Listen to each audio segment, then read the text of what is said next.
बिस्मिल्लाहिर्रहमानिर्रहीम।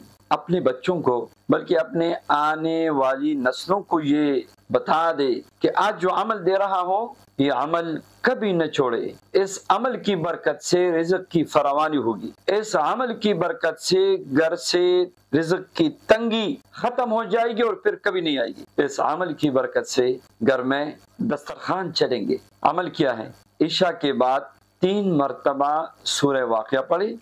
अगर वक्त नहीं है, मसरूफियत है या बीमारी थकावट है तो 1 मरतबा भी पढ़ सकते हैं। इसके बाद 100 मरतबा रब्बी इन्नी लिमा अंज़लत इलैया मिन खैरिन फ़क़ीर पढ़ ले सूरह वाक़िया के बाद। फिर हाथ उठा के 3 बार या अरहमर राहिमीन या अरहमर राहिमीन या अरहमर राहिमीन, 3 बार या गनियो या मुग़नियो या गनियो या मुग़नियो या गनियो या मुग़नियो पढ़ के रिज़्क़ की फरावानी की दुआ करें, रिज़्क़ की बरकत की दुआ करे, रिज़्क़ की कुशादगी की दुआ करे।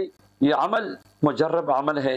ये ऐसे आमाल दे रहा हूँ कि इंशाअल्लाह इन आमाल की बरकत से आप कभी नाउमीद न होंगे।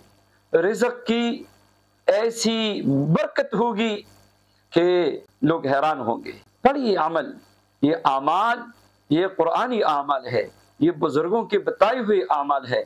इंशाअल्लाह इसकी सबको इजाजत है और अल्लाह ताला सबके रिज़्क़ में बरकत नसीब फरमाए। आमीन या रब्बल आलमीन।